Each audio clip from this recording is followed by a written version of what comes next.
What's up guys, welcome back to InvestingPH. Today we will discuss what is margin of safety. If you've watched my stock analysis video, you may have noticed whenever we look for the intrinsic value of the company, we always put a margin of safety. So we will answer the question, why do I put a margin of safety and why every investor should always do the same when computing for the intrinsic value of the company. So let's go.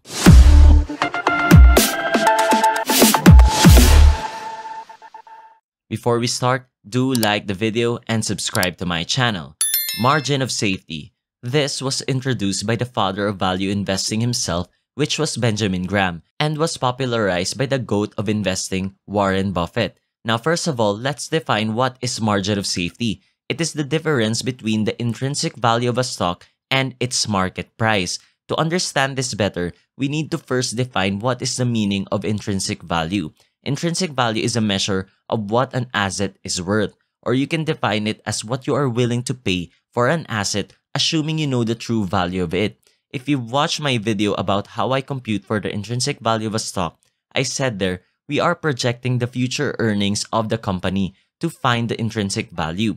So with that word, projecting, this is not a sure calculation. We are just assuming the company will still grow at this rate based on its past performance. With this, we can see that computing for the intrinsic value of a stock is not a sure number. Of course, no one knows the future anyway, right? What we can only see is past performance of the company. So we are basing the future worth of the company based on past performance. That's how we compute the intrinsic value. Now, why am I explaining this anyway? Because this is connected why we also put a margin of safety. We will get into that later. Now, since intrinsic value is what we assume the company is worth, of course, we won't buy it at the same price, right? It's just like buying a house. We want to get the lowest deal for that. It's the same when buying a stock. We want to buy the business at a lesser price.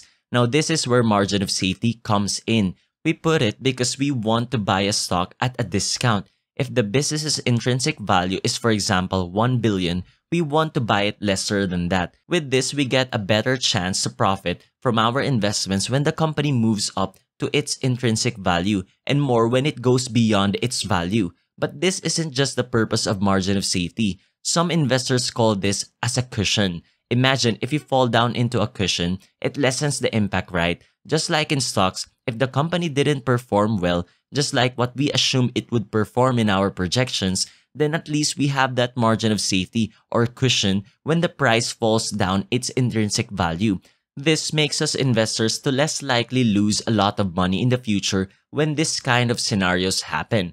Another thing is, just like what I said a while ago, computing for the intrinsic value is just an assumption, a smart guess of the future growth of the earnings of the company. So upon computing this, we would less likely, not less likely. I'm certain there are mistakes done along the way in computing for the intrinsic value because again, we are just assuming. So the margin of safety is also for this, to protect us from the miscalculations we make in our computation. But again, there's always a catch. Even with all of that cushioning that we've done, this is still not a guarantee that putting a margin of safety can really protect us or can make our investments flourish. That's why even with the best formula out there, it's not enough to stand on its own. Intrinsic value computation should be combined with the understanding of the company, the moat, and the financial health of the company. This is no magic formula for us that can make us rich. If it is, then everyone would have been rich by now just by computing for the intrinsic value of the stock.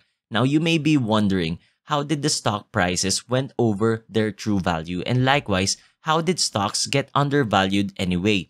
Well, the best way to explain to you this is by what Benjamin Graham, the father of value investing, explained in his book. He introduced Mr. Market. Now, Mr. Market is an imaginary investor who is moody, depressive, overly optimistic, and overly pessimistic sometimes. Now, this vary from time to time. When stock prices went up, Mr. Market wants to ride it and buys the stock because this is what everybody else is buying. Same as when the stock price goes down. He sells because he feels fear, always doing the mistakes over and over again, buying stocks at the wrong price, selling stocks at the worst possible time, because what Mr. Market sees is only the price of the stock. He doesn't value the stocks as companies. He doesn't care about the fundamentals of the company. only the price alone. Now, if you have tried analyzing some businesses, you may sometimes come across a business whose fundamentals are great. Earnings are increasing yearly, but the stock price is stagnant and decreasing.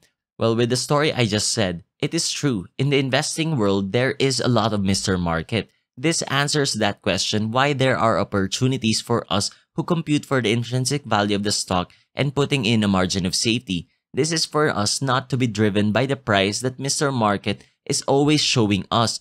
With that said, margin of safety should always be there when computing for the intrinsic value. Now, there are numerous formulas out there to compute for the value of the company. Like what I showed in one of my videos, if you want to watch it, there's a link above. And the DCF formula. Whatever you use, there should always be a margin of safety. This differs from each and every investor. It just boils down what risk can you tolerate. For me, the percentage of my margin of safety differs for every company. Example, if the company has a great fundamentals and moat, I usually put a 30% margin of safety. And if I think the company has a really huge potential, I go down up to 20%. This is the lowest percentage I will be taking.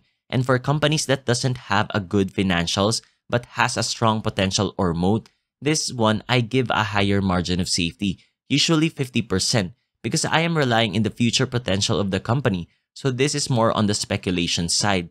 That's why I gave a higher percentage. So this differs for every investor. There's also a catch in this. Usually you can also get stuck at the sidelines if you put a large percentage because your buy below price would really be low. Like it would take a crash to happen to be able to buy that company. That's why you really have to assess the company well in order to make a decision how much percentage will you be putting when buying that company.